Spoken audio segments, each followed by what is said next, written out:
안녕하세요, 사랑하는 성도님. 승리의 주님이 우리와 함께 하십니다. 우리와 함께 하시는 주님을 찬양합니다. 기도합시다. 주님 감사합니다. 오늘도 주님의 은혜로 저희들을 인도하여 주셔서 새날을 주시고 또 주님의 거룩하고 귀한 말씀 앞에 불러주시니 감사합니다. 오늘도 말씀을 통하여 하나님의 마음을 보게 하시고 깨닫게 하시며 하루하루 살아가는 저희들의 삶의 길이 말씀을 따라가는 거룩하고 복된 삶, 진리의 삶 되게 하여 주시옵소서. 예수님 이름으로 기도합니다. 아멘. 네, 오늘 말씀은 사무엘하 3장 27절부터 마지막 39절까지입니다. 아브넬이 헤브론으로 돌아오매 요압이 더불어 조용히 말하려는 듯이 그를 데리고 성문 안으로 들어가서 거기서 배를 찔러 죽이니 이는 자기의 동생 아사헬의 피로 말미암음이더라. 그 후에 다윗이 듣고 이르되 넬의 아들 아브넬의 피에 대하여 나와 내 나라는 여호와 앞에 영원히 무죄하니 그 죄가 요압의 머리와 그의 아버지의 온 집으로 돌아갈지어다. 또 요압의 집에서 백탁병자나 나병 환자나 지팡이를 의지하는 자나 칼에 죽는 자나 양식이 떨어진 자가 끊어지지 아니할지로다 하니라. 요압과 그의 동생 아비새가 아브넬을 죽인 것을 그가 기브온 전쟁에서 자기 동생 아사헬을 죽인 까닭이었더라. 다윗이 요압과 및 자기와 함께 있는 모든 백성에게 이르되 너희는 옷을 찢고 굵은 배를 띠고 아브넬 앞에서 애도하라 하니라. 다윗 왕이 상여를 따라가 아브넬을 헤브론에 장사하고 아브넬의 무덤에서 왕이 소리를 높여 울고 백성도 다 우니라. 왕이 아브넬을 위하여 애가를 지어 이르되 아브넬의 죽음이 어찌하여 미련한 자의 죽음 같은고 내 손이 결박되지 아니하였고 내 발이 착고에 채이지 아니하였거늘 불의한 자식의 앞에 엎드러진 같이 내가 엎드러졌도다 하매 온 백성이 다시 그를 슬퍼하여 우니라. 석양에 뭇 백성이 나와 다윗에게 음식을 권하니 다윗이 맹세하여 이르되 내가 만일 해 지기 전에 떡이나 다른 모든 것을 맛보면 하나님이 내게 벌 위에 벌을 내리심이 마땅하니라 하며 온 백성이 보고 기뻐하며 왕이 무슨 일을 하든지 무리가 다 기뻐하므로 이날에야 온 백성과 온 이스라엘이 넬의 아들 아브넬을 죽인 것이 왕이 한 것이 아닌 줄을 아니라. 왕이 그의 신복에게 이르되 오늘 이스라엘이 지도자의 큰 인물이 죽은 것을 알지 못하느냐. 내가 기름 부음을 받은 왕이 되었으나 오늘 약하여서 스루야의 아들인 이 사람들을 제어하기가 너무 어려우니 여호와는 악행한 자에게 그 악한 대로 갚으실지로다 하니라. 아멘. 자, 지금 다윗은 유다의 왕 그리고 나머지 11지파는 이스보셋이 지금 다스리고 있습니다. 이렇게 이스보셋이 다스리는 데는 아브넬이라고 하는 일종의 사령관 어떤 우두머리가 큰 역할을 했는데 이 아브넬이 다윗을 찾아온 겁니다. 다윗을 찾아와서 하나님의 뜻이 무엇인지 자신은 알고 있고 이제 이 나라 그러니까 유다 지파가 아닌 나머지 지파를 바로 왕께로 인도하고 싶다. 그러한 언약을 맺게 되죠. 그래서 헤브론에 찾아왔더니 아브넬이 다윗을 만나고 다윗이 그를 크게 환영하고 잔치를 베풀고 그리고 이렇게 언약을 하고 돌아가게 되죠. 자, 그런데 이때 다윗의 사령관, 다윗의 남유다의 사령관 격인 요압이라고 하는 사람이 밖으로 나가서 노략하고 전쟁하고 온 후에 이 사실을 알게 됩니다. 아브넬이 왔었는데 다윗이 그를 그냥 맞아주고 잔치까지 베풀고 그를 평안히 돌아가게 했다고. 그래서 요압은 이제 사람을 보내서 이 돌아가는 아브넬을 다시 불러오게 되죠. 그래서 시라 우물가라고 하는 곳에서 요압이 보낸 신하들이 바로 아브넬을 불러서 헤브론으로 다시 돌아오게 합니다. 자, 27절은 바로 그 다음부터 일어나는 사건이죠.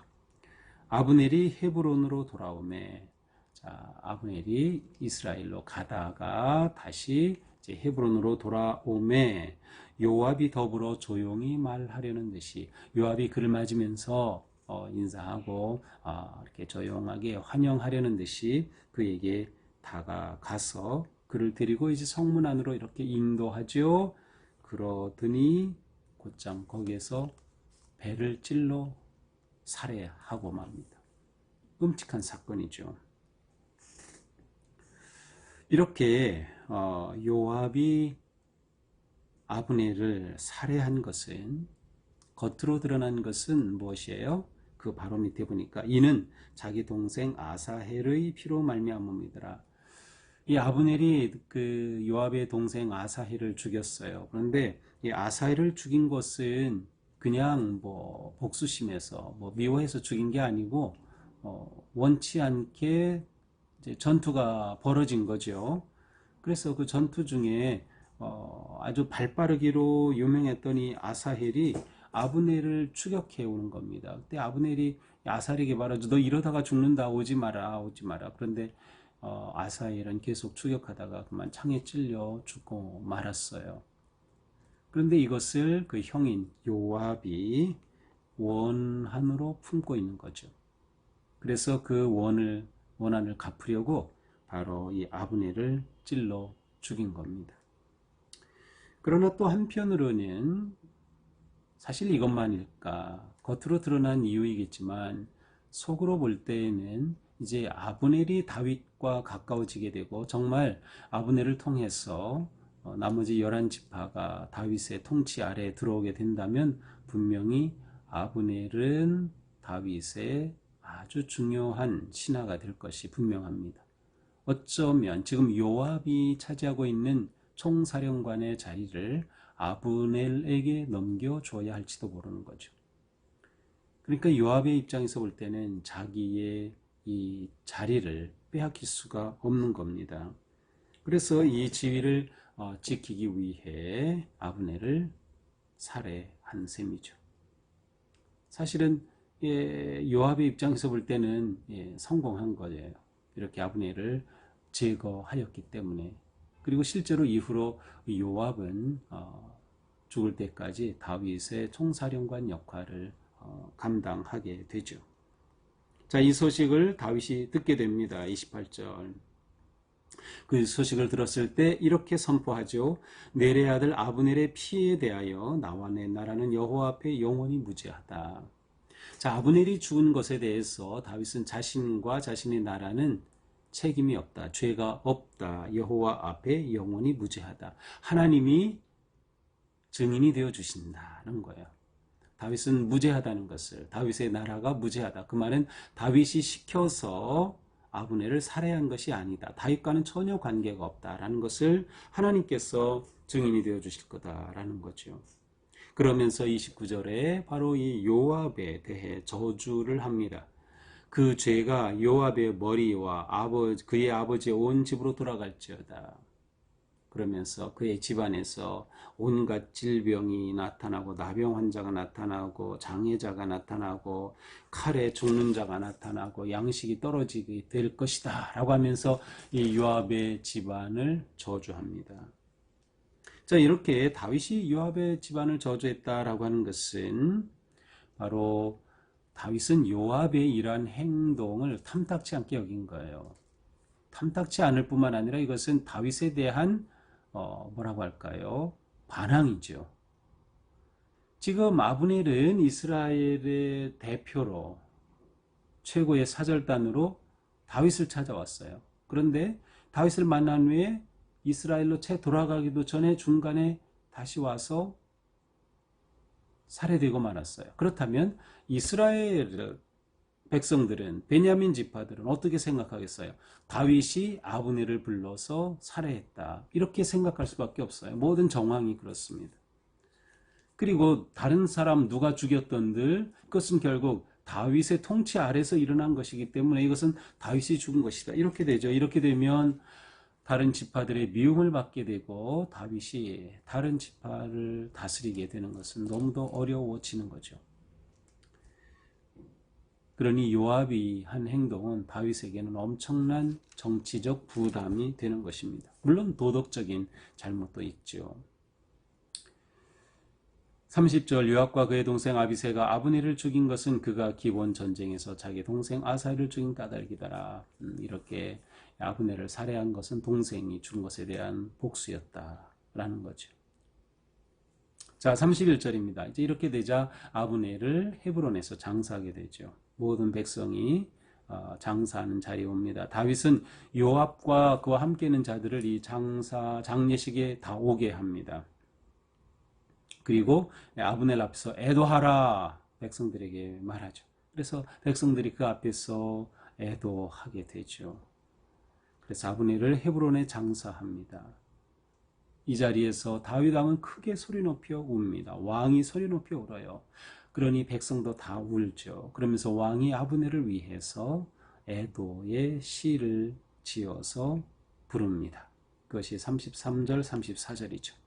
아브넬의 죽음이 어찌하여 미련한 자의 죽음 같은고 내 손이 결박되지 아니하고 내 발이 착고에 채이지 아니하였거늘 불의한 자식의 앞에 엎드러진 같이 내가 엎드러졌도다. 아브넬의 죽음은 불의하게 죽임을 당한 거다. 온 백성이 슬피 울게 됩니다.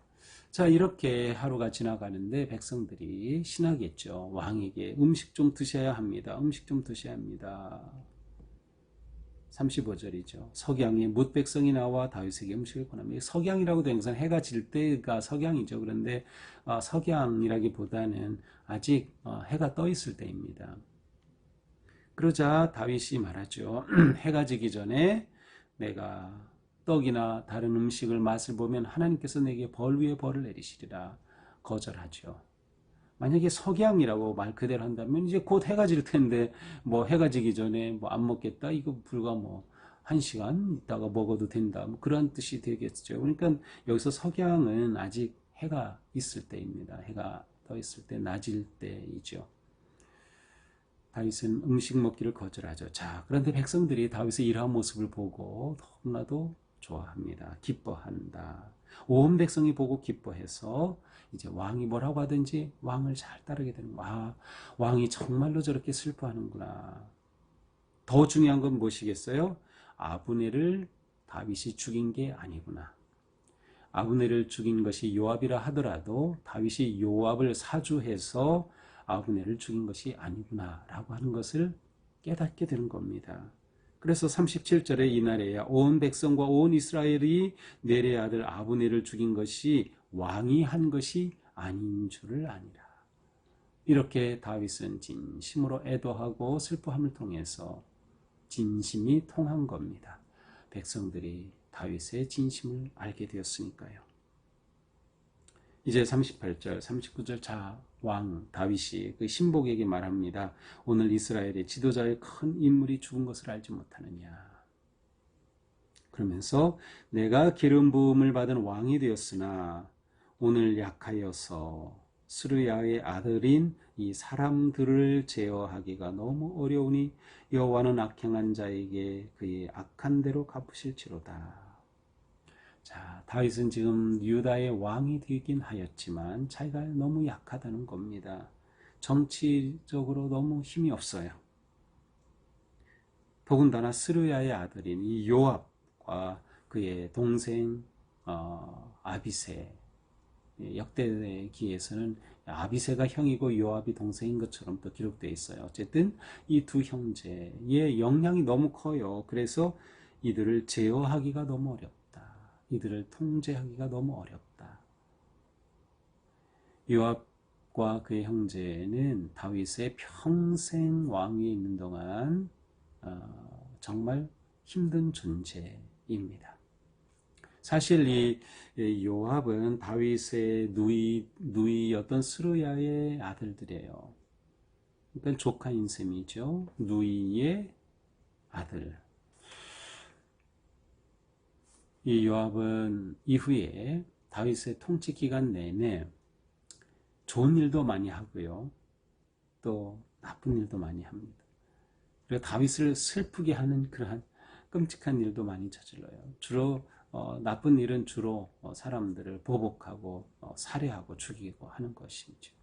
굉장히 정치적 수완이 뛰어나고 어떤 자리에 대한 그 욕심이 깊었던 사람이에요.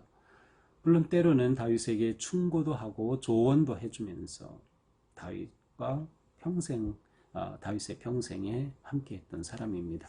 하지만 다윗은 이 요압이 가지 힘들었어요. 그가 도움이 될 때도 있었지만 다윗의 마음 깊은 곳에 상처를 팍팍 주는 그러한 사람이었죠. 그래서 후에 이제 솔로몬이 왕이 되죠.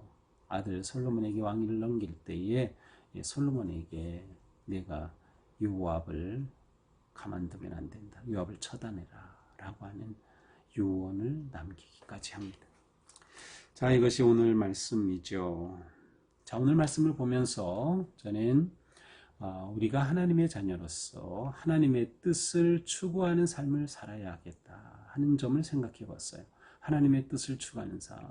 왜냐하면 오늘 말씀에 보면 이 요압이라는 자의 행동은 굉장히 중요한 자리에 있으면서 그 모든 행동이 자기의 사심, 이기심, 사욕을 위해 판단하고 행동하는 모습을 보여주고 있어요.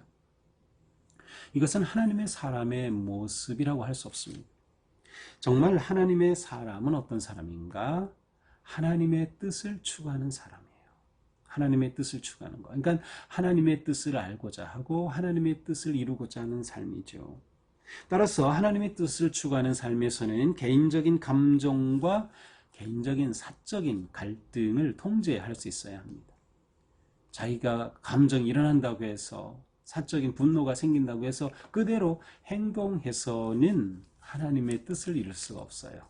더군다나 사회적으로 가정에서 교회에서 어떤 책임을 맡고 있는 자일 경우, 지도자일 경우 이것은 너무도 중요합니다. 하나님의 일은 사적으로 하는 것이 아닙니다. 이것은 정말 중요합니다.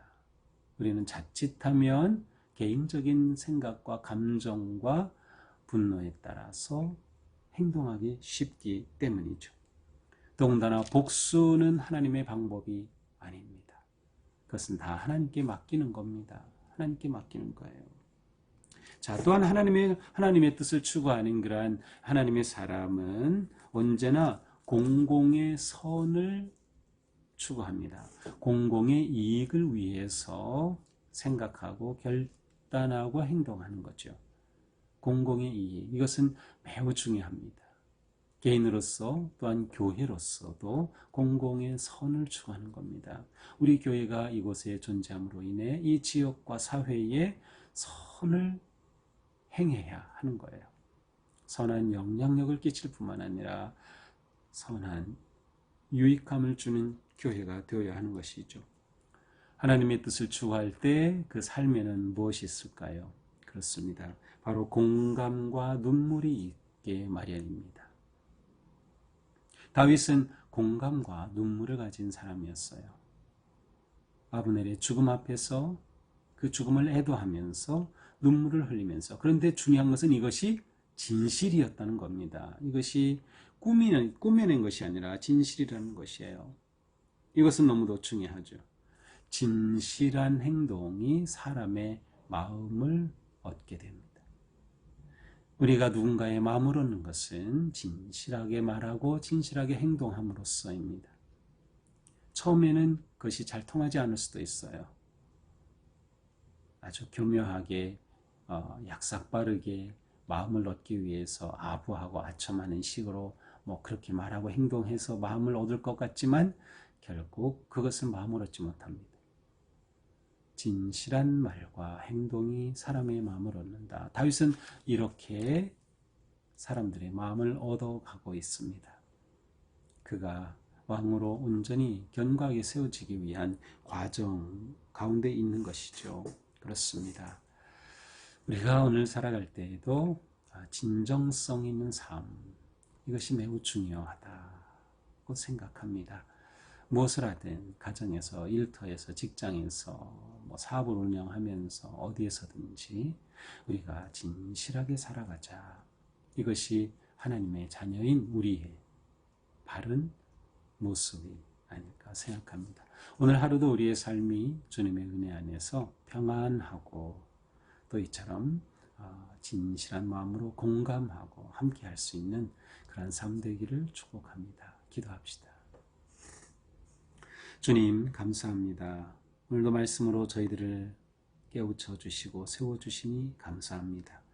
오늘 살아가는 동안에도 저희들이 공공의 선을 추구하는 삶, 다른 사람에게 유익한 삶, 그리고 말과 행동이 진실하여서 정말 사람들의 마음을 얻을 수 있는 그러한 멋진 우리의 삶 되게 하여 주시옵소서. 예수님 이름으로 기도합니다. 아멘. 네, 오늘도 주님의 은혜 안에서 우리 삶이 거룩하고 행복하고 또 소망이 넘치기를 축복합니다. 사랑합니다.